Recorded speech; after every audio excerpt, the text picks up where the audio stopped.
पसंद आया?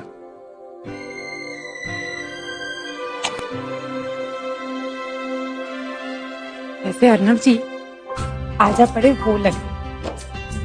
वो क्या? वो मतलब वो मतलब क्या?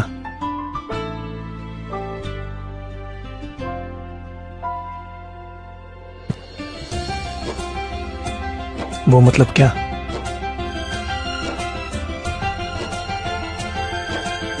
वो मतलब क्यूट। तुम भी।